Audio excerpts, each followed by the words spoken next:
আচ্ছা, এমনও কি একটা সার্কিট তৈরি করা যায় যেটা 3.7 ভোল্ট দিয়ে ইনপুট দিলে আউটপুটটা পাওয়া যাবে 220 ভোল্ট পর্যন্ত। হ্যাঁ, আজকে আমরা এরকমই একটা সার্কিট বিষয়ে কথা বলতে যাচ্ছি। আর এইটা তো আপনারা সকলেই বানাতে পারবেন, যে নষ্ট চার্জারগুলো থাকে সেটা দিয়ে। দেখলেন এই জায়গাতে আমাদের একটা লাইট কিন্তু আমরা জ্বলিয়ে আপনাদেরকে দেখাচ্ছি, লাইটটা খুব সুন্দরভাবেই জ্বলতেছে।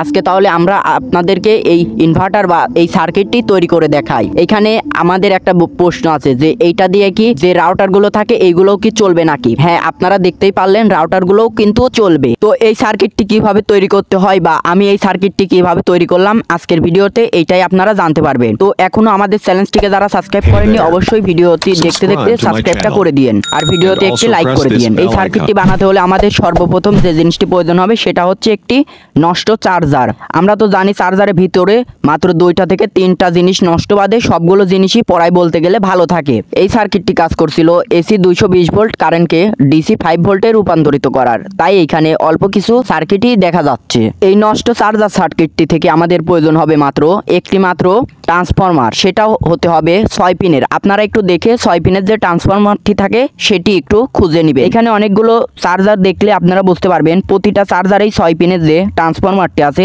সেটি থাকে। এই ট্রান্সফরমারটির কাজ 220 ভোল্ট কারেন্টকে স্টেপ ডাউন করার। তবে আমরা এখানে একটা জিনিস পরীক্ষা করতে চাচ্ছিলাম যে প্রতিটা চার্জারের ভিতরেই কি এই রকম ট্রান্সফরমারগুলো থাকে। এই জন্য আমরা অনেকগুলো চার্জারই খুলে দেখেছি, বলতে গেলে পড়াই চার্জারেই থাকে 6 পিনের যে ট্রান্সফরমারটি আছে সেইটি, আর এটি আমাদের প্রয়োজন হবে। তো আপনারা এখান থেকে ট্রান্সফরমারটি তুলেও নিতে পারেন বা সার্কিটটি কেটে শুধুমাত্র ট্রান্সফরমারটিও রেখে দিতে পারেন। আর আমি এখানে কি করছি দেখেন, ট্রান্সফরমারটি এখান থেকে তুলে না নিয়ে সার্কিটটি সুন্দরভাবে কেসির সাহায্যে কেটে নিছি। শুধুমাত্র যে ট্রান্সফরমারটি আমাদের প্রয়োজন হবে আমি শুধু ট্রান্সফরমারটি রেখে দিছি।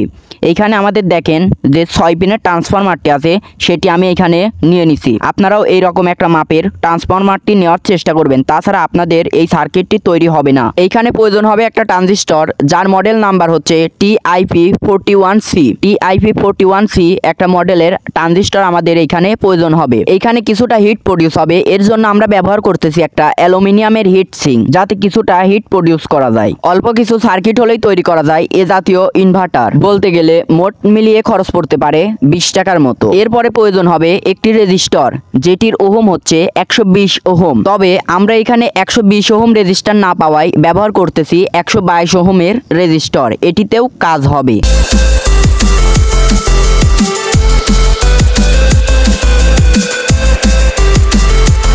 এবারে হচ্ছে সোল্ডারিং এর পালা। ট্রানজিস্টরের 2 নাম্বার পিন এবং ট্রান্সফরমারের 1 নাম্বার পিন আমরা সোল্ডারিং করে নিব। একদম সিম্পল কানেকশন, আপনারাও আশা করি হয়তোবা বুঝে গেছেন। কিছুটা সোল্ডারিং করার পর আমাদের হলো এই রকম। এবারে ট্রান্সফরমারের 6 নাম্বার পিন এবং 2 নাম্বার পিন আমরা রেজিস্টারের মাধ্যমে এক করে দিব। আশা করি এই কানেকশনটা আপনারা সহজেই বুঝে গেছেন। এবারে ট্রান্সফরমারের 5 নাম্বার পিন এবং ট্রানজিস্টরের 1 নাম্বার পিন একটা শর্ট কেবল দিয়ে জোড়া দিব। কানেকশনগুলো করার পরে কিছুটা দেখতে এই রকম হলো। এরপরে আমরা একটা ব্যাটারি নিব।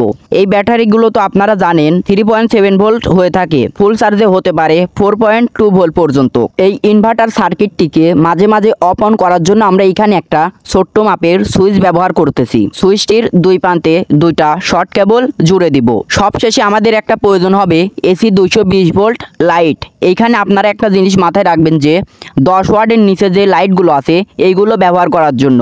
আমি এখানে একটা 10 ওয়াটের নিচে যে লাইটগুলো আছে সেইগুলো ব্যবহার করতেছি। এখানে আমি আপনাদেরকে হোল্ডারটা না লাগিয়ে দেখাচ্ছি যাতে আপনারা খুব ভালোভাবে বুঝতে পারেন যে এই সার্কিটটি আসলেই কাজ করে। এখানে আমি সুন্দরভাবে 2টা তার লাগিয়ে নিচ্ছি, চাইলে এখানে আপনারা সোল্ডারিংও করে নিতে পারেন। এরপরে হোল্ডারের যে 2 প্রান্ত আছে 3 এবং 4 নাম্বার পিনে আমরা খুব ভালোভাবে সোল্ডারিং করে নিচ্ছি। ফুল কানেকশনটা অনেক সহজ, আশা করি আপনারা খুব সহজেই বুঝে গেছেন। এইখানে আমাদের কানেকশনটা দেওয়ার জন্য প্রয়োজন হবে একটা ব্যাটারি। ব্যাটারির যে মাইনাস প্রান্তটা আছে সেটা দিয়ে নিব আমরা ট্রানজিস্টরের যে 3 নাম্বার পিন আছে সেইখানে।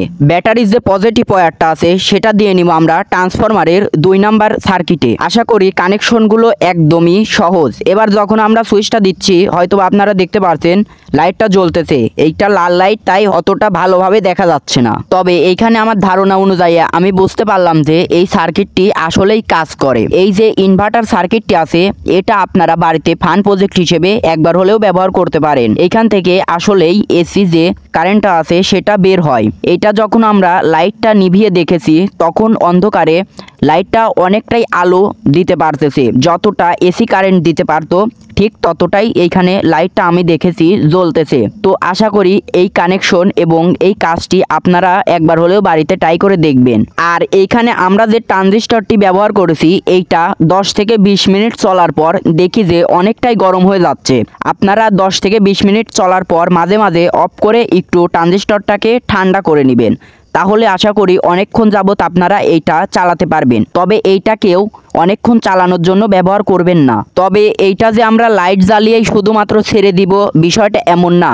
এইটা যেহেতু এসি কারেন্ট বের হচ্ছে তাহলে আমরা এইখানে টেস্টারটা দিয়ে দেখব যে এসি যেহেতু কারেন্টটা বের হচ্ছে তাহলে টেস্টারের ভেতরে যে একটা লাইট থাকে সেটা জ্বলে কিনা। আমরা তো জানি যে এসি যে ভোল্টেজ থাকে বা আমাদের বাড়িতে যে এসি কারেন্টগুলো থাকে সেইখানে যদি আমরা টেস্টারটা ধরি ভেতরে যে লাইটটা থাকে সেটা জ্বলে। তবে এইখানে কি এই রকমটা হবে আপনাদের কাছে কি মনে হয়? চলেন এইটাও আমরা একটু পরীক্ষা করে দেখি। হ্যাঁ, তাহলে এবারে টেস্টারটা দেওয়া যাক। তার আগে সুইচটাকে অন করে নিই। এখানে আপনারা দেখতেই পারছেন যখন আমি এই তারের কাছে ধরতেছি তখন টেস্টারের ভেতরে কোনো প্রকারে লাইট জ্বলতেছে না। আর তাহলে তো আমরা এখানে হাতটা দিলেও শক করবে না। তো আমি হাতটা দিয়ে দেখালাম যে এইখানে আসলে শক করে না। তাহলে আমি এখানে বুঝতে পারলাম না যে এসি কারেন্ট যেহেতু তৈরি হচ্ছে এসি লাইট জ্বলাচ্ছে তাহলে আমাকে শক করলো না কিভাবে। এইখানে তো অনেক কিছুই দেখালাম যে লাইট জ্বলতেছে, টেস্টার দিয়ে ধরলে শক করতেছে না, তো এইগুলো তো দেখালাম। এখন দেখতে চাই যে আমাদের যে চার্জারগুলো থাকে সেইগুলো তো এসি চার্জার হয়ে থাকে, এইগুলোকে আমাদের চলাতে পারবে কি না এবং মোবাইল কি চার্জ দেওয়া যাবে কি না। তো আমি এইটা দেখতে চাই। এইটা আসলে একটু পাগলামি করেই দেখার কিছু, কারণ এইখানে তো এতটা ভোল্টেজ উৎপন্ন হচ্ছে না যে মোবাইল চার্জ দেওয়ার মতো কোনো ক্ষমতা আছে। তাও আমি এখানে দেখতে চাই যে আমাদের যে সার্কিটটা আছে সেটি চার্জারটা কি চলাতে পারে কিনা। তো এখন আমি সুন্দরভাবে চার্জারের সাথে দুই প্রান্ত লাগিয়ে নিচ্ছি। হ্যাঁ, মোটামুটি তার লাগানো হয়ে গেছে। এখন যদি আমি সুইচটা দিই, ও এইখানে তো লাইটটা জ্বলতেছে না মনে হয়। তো দেখা যাক লাইটটা জ্বলে কিনা। হ্যাঁ, আমাদের এইখানে এই লাইটটা জ্বলতেছে, দেখতেই পারছেন অনেকক্ষণ কিন্তু জ্বলে রয়েছে। এটা যতক্ষণ না চার্জটা ফুরবে ব্যাটারির ততক্ষণ কিন্তু জ্বলতেই থাকবে। তো আমরা এখন দেখি মোবাইলটাকে চার্জ দেওয়া যায় কিনা। চার্জারের যে মাথাটা আছে সেটা আমি এখন মোবাইলের ভেতরে ঢুকিয়ে নিচ্ছি। নেওয়ার পরে এখন আমি সুইচটা দিয়ে দেখব যে আমাদের যে চার্জারটি আছে সেটি কি আমাদের মোবাইলটিকে চার্জ করতে পারবে এতটুকু একটা সার্কিটের মাধ্যমে। না গাইস, এইখানে দেখেন আপনারা কি হচ্ছে যে চার্জারটা মাঝে মাঝে অন হচ্ছে ঠিকই আবার অফ হয়ে যাচ্ছে। তো এইখানে আমি বুঝতে পারলাম যে মোবাইলটাকে চার্জ দেওয়া যাবে না।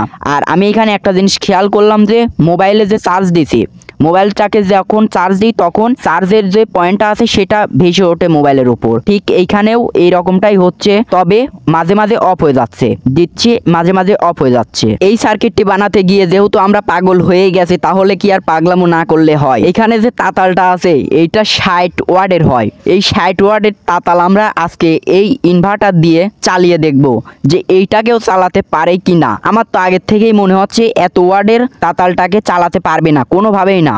তবে আমরা অনেকক্ষণ এইভাবে চেষ্টা করেছি ধরে রেখে, তবে এইখানে তাতালটা চলার কোনো নামগন্ধই নেই। পরে আমরা দেখতে পারি যে রেজিস্টারটা গরম হয়ে যাচ্ছে, তবে তাতালটা চলতেছে না। তবে এটি হচ্ছে একটি পাগলামো এক্সপেরিমেন্ট, তবে এটি কাজ করে না। তো এটি কাজ করে না তাতে কি হয়েছে, আমরা এরপরে ট্রাই করব একটা রাউটারটা দিয়ে। রাউটার মূলত 9 ভোল্ট হলেই চলে, 9 ভোল্টে রাউটারগুলো চলে। তো আমরা এখানে যেহেতু 220 ভোল্ট বের করতেছি তাহলে মনে হয় রাউটারটা চলার কথা। তো এটা দেখার জন্য আমরা লেগে পড়লাম। প্রথমে যে আমাদের চার্জারটা আছে, চার্জারে তারটা আছে, তারটা লাগালাম। পরে আমি এখানে দেখতে পারি যে আমাদের রাউটারটা কখনোই চলতেছে না। তো আমি এইটা মনে করছিলাম, পরে এইটাই আমি অন্ধকারে নিয়ে গিয়ে ভালোভাবে একটু ট্রাই করলাম, দেখি যে রাউটারটা ঠিকই চলতেছে কিন্তু অনেকক্ষণ যাবত চলতেছে না। দেখতেই পারছেন 1-2 সেকেন্ডের জন্য চালু হচ্ছে আবার অফ হয়ে যাচ্ছে। চালু হচ্ছে আবার অফ হয়ে যাচ্ছে। এটা কখনোই চলবে না, এটা আমি বুঝতে পারি। তো আজকে আমি করলাম ঝাঁকানাকা এক্সপেরিমেন্ট। এইরকম এক্সপেরিমেন্ট পেতে হলে আমাদের চ্যানেলটিকে অবশ্যই সাবস্ক্রাইব করবেন। আর আজকে আমরা যে ইনভার্টারটি তৈরি করলাম এটি মোটামুটি 10 থেকে 15 ওয়াট পর্যন্ত লোড নিতে পারে। এর থেকে বেশি লোড দিলে আপনাদের যে ট্রানজিস্টর রয়েছে সেটি অনেকটাই গরম হয়ে যাবে, সাথে রেজিস্টার রয়েছে সেটিও গরম হয়ে যাবে। তো আপনারা 5 থেকে 10 ওয়াট পর্যন্ত লোডটা দেওয়ার চেষ্টা করবেন, এর থেকে বেশি লোডটা আপনারা কখনোই দিবেন না। আর আপনারা যদি আজকের ভিডিও দেখে নতুন কিছু শিখতে পারেন তাহলে আমাদের চ্যানেলটিকে অবশ্যই সাবস্ক্রাইব করে দিবেন।